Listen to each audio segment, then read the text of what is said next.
अब हम आपको सुनाएंगे सोमवार की कथा।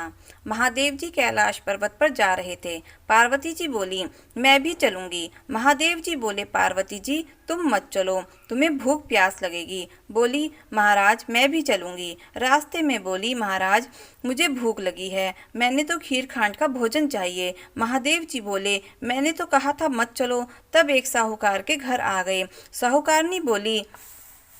साहूकारनी बोली, महाराज क्या चाहिए? महादेव जी बोले, हमारी पार्वती जी को खीर खांड का भोजन चाहिए। तो वो बोली, मोड़ा मोड़नी ने खीर खांड का भोजन चाहिए तो घर क्यों न रहे। आगे चल दिए। एक बुढ़िया मिली। बोली, आओ महाराज। महादेव जी बोले, पार्वती जी ने खीर खांड का भोजन चाहिए। लोटा लेके चल दी। महादेव जी बोले, बुढ़िया माई कहाँ चली? वह बोली, दूध चावल खांड लेने जाऊं हूँ। महादेव जी बोले, घर में देख तो दूध के टोकने भरे हैं, चावल की परात भरी है, खांड की बोरी धरी है, टोकना भर के खीर बना ली। महादेव पार्वती जी जिमा दिए। बुढ़िया बोली, अब इसका क्या करूं, मेरे तो कोई भी नहीं है। महादेव जी बोले, आंख मीच ली। आंख खोलकर देखे तो खूब परिवार हो रहा है। अब बोली, महाराज कहाँ रखूं? महादेव जी ने झोपड़ी के लात मारी। महल हो गया। अब खीर कटोरे भर भर के बांटने लगी। साहूकारनी आई। बोली, तेरे खीर कहाँ से आई? बोली, हमारे महादेव पार्वती जी आए थे। साहूकारनी बोली, मेरा धन तेरे गैल गए, मुझे कुछ भी ना रहा। अब वो भागी भागी गई। मोड़ा मोड़नी ठहरियो। बोली, मेरा धन उसको क्यों दे दिया? महादेव बोले, मैंने तो कुछ नहीं करा, तेने ना करी तेरे ना हो गया, उसने हाँ करी उसके हाँ हो गया, मैंने तो ना उठाया ना डाला। पकड़ के खड़ी हो गई। महाराज कुछ तो दे दो। बोले, तेरे घिरड़ी में घी रहेगा, तेरड़ी में तेल रहेगा, काम तेरा रुके ना, धन तेरा जुड़े ना। जैसे बुढ़िया की आई सब किसी की आइयो, कहते सुनते हुंकारा भरते का। जय हो सोमवार भगवान की जय, उमापति शंकर महादेव की जय। तो अब हम आपको सुनाएंगे कार्तिक भगवान की कहानी। एक बुढ़िया माई थी, कार्तिक नहाती थी। एक बार अपने बेटे से बोली कि बेटा मैं गंगा जी नहाने जाऊंगी। बेटा बोला, माँ क्या क्या सामान चाहिए? माँ ने उसे लड्डू का सामान बता दिया। उसने लाकर सारा सामान अपनी बहू को दे दिया और बोला कि मेरी माँ गंगा जी नहाने जाएंगी, लड्डू बना दियो। बहू बहुत चालाक थी। उसने सारा सामान घर में रख लिया और बूर के लड्डू बनाकर सास को दे दिए। बेटा माँ को गंगा जी छोड़ आया। उसकी माँ सुबह 4 बजे उठती, नहाती धोती, पूजा पाठ करती और एक पैसा और एक लड्डू लेकर आसन जमा कर बैठ जाती।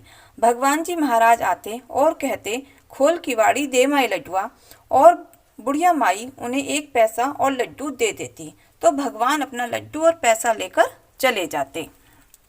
इसी तरह करते करते पूरा महीना हो गया। जब पूनों का दिन आया तो भगवान ने कहा, बुढ़िया माई जो कुछ मांगना हो मांग ले। तो बुढ़िया माई बोली कि बेटा मेरे पास तो सब कुछ है, मुझे कुछ नहीं चाहिए। भगवान फिर बोले कि बुढ़िया माई जो कुछ मांगना हो मांग ले। कि ना बेटा मेरे पास तो सब कुछ है। तो भगवान ने कहा कि बुढ़िया माई आंख मीच ले। आंख मीच ली। बुढ़िया ने आंख खोल के देखी तो क्या, बुढ़िया सोने की हो गई। झोपड़ी में लात मारी, सोने का महल बन गया। उधर पूनो हो गई, पड़वा हो गई। बेटा बोला, मैं तो अपनी माँ को लेकर आऊं। इतना सुनकर बहू को गुस्सा आ गया और बोली, माँ ही माँ टकराता रहता है, आ जाएगी जब आएगी। बेटा नहीं माना और अपनी माँ को लेने चला गया। गंगा जी पहुंचकर सबसे पूछता डोला कि मैं एक बुढ़िया को छोड़ गया। फिर किसी ने बताई कि एक बुढ़िया तो वहां सोने की हुई बैठी है। उसने जाकर देखा तो क्या, माँ है, और कहने लगा कि माँ ये सब कैसे हो गया? माँ बोली, बेटा मुझे तो सब भगवान जी ने दिया है। बेटा बोला, माँ घर चल। उसने मना कर दिया कि मैं तो यहीं रहूंगी। बेटा नहीं माना कि ना माँ घर चल, घर तो तुझे चलना ही पड़ेगा। बेटा अपनी माँ को लेकर घर आ गया। बहू अपने पति से लड़ने लगी कि अपनी माँ को तो सोने की कर लाए, मेरी माँ को नहीं करके लाए। तो उसके पति ने कहा कि ठीक है, अगले साल तुम्हारी माँ को भी सोने की कर लाऊंगा। अगला साल आया। उसने वैसे ही लड्डू का सामान लाकर बहू को दिया, लेकिन बहू ने अपनी माँ के लिए बढ़िया खूब मेवा के निचड़वा लड्डू बनाकर अपनी माँ को दिए। जवाई उसे गंगा जी पर छोड़ आया। अब उसकी सास सुबह उठती, न नहाती, न धोती, न पूजा, न पाठ, सुबह सुबह उठकर अपना खाना पीना शुरू कर देती। भगवान जी महाराज उसी तरह अपना आए और बोले, खोल की वाड़ी दे माई लड्डुआ। तो वो बुढ़िया माई बोली कि हाँ, मैं तुझे लड्डू दूंगी, ये तो मेरी बेटी ने देसी घी के लड्डू बनाए हैं मेरे लिए और मैं खाऊंगी। तो भगवान जी महाराज बोले, कोई बात नहीं माँ, तुम खा लो। तो इसी तरह जब कार्तिक का महीना पूरा होने को आया, आखिरी दिन आया, तो भगवान जी महाराज फिर आए। उन्होंने कहा, माँ चूरा बूरा ही दे दे। तो वो बुढ़िया माई बोली कि हाँ, मैं तुझे चूरा बूरा दूंगी, तू दे मुझे। तो भगवान ने कहा कि माँ ठीक है, आंख मीच ले, आंख मीच ली। अब वो बुढ़िया माई तो अपना सोने की तो क्या बनती, और वो तो सूरी बन गई। उसकी जो झोपड़ी थी उसकी छत भी उड़ गई। तो वो तो अपना सूरी बन के अपना मंडराती फिरे। उधर पूनों का दिन आया, पड़वा हो गई, तो उसकी बहू कहने लगी, अपनी माँ को तो लेकर आ गए थे, मेरी माँ को अभी तक नहीं लाए। वो कहने लगा, कोई बात नहीं, मैं तुम्हारी माँ को भी ले आऊँगा। अपना गंगा जी पहुंच गया, सबसे पूछता फिरा कि यहाँ मैं एक अपनी बुढ़िया माई को छोड़कर गया था, कहाँ गई।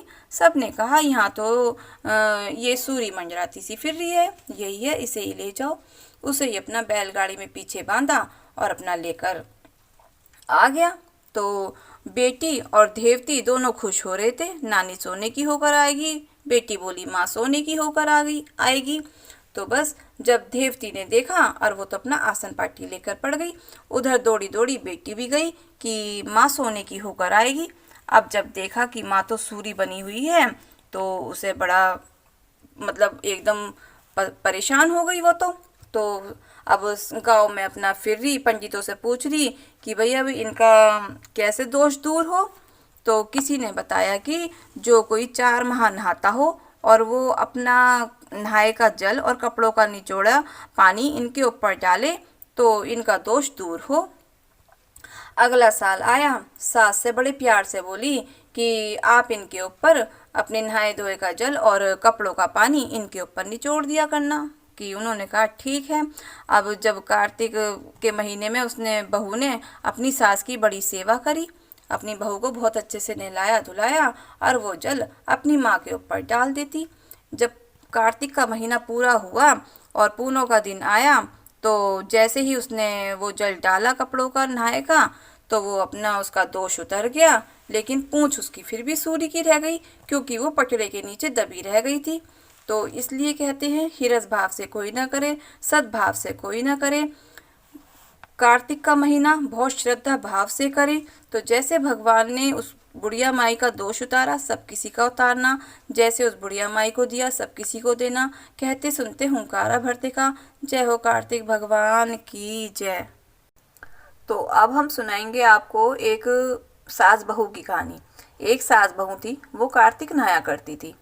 तो सास जो है अपना 12 कोस जाती और 12 कोस आती, और उसकी बहू जो थी वो कठड़िया में पानी डाल के कह देती, मन चंगा तो कटोती में गंगा। गंगा जी वहीं आ जाती और वह बहू उसमें नहा लेती। एक दिन सास गंगा जी नहाने गई तो उसकी नथ गंगा में बह गई। अब वो घर आई और उदास होकर बैठ गई। तो बहू ने पूछा कि क्या बात है, आज आप क्यों उदास होकर बैठी हो। तो सास ने कहा, आज मैं जब गंगा जी नहाने गई और डुबकी लगाई तो मेरी नथ गंगा में बह गई। तो बहू ने कहा कि आप तो 12 कोस जाओ, 12 कोस आओ, मैं तो अपनी कठड़िया में पानी डाल के कह देती, मन चंगा तो कटोती में गंगा। गंगा जी यहीं आ जाती और मैं उसमें नहा लेती। उसी में तुम्हारी नथ बहकर आ गई और मैंने उठाकर रख ली। तो इसलिए जैसे सास की आई किसी की मत आना, जैसे बहू की आई सब किसी की आना। जय हो गंगा मैया की जय। कहते सुनते हुंकारा भरते का। जय हो गंगे मैया की जय। अब हम आपको सुनाएंगे तारा भोजन की कहानी।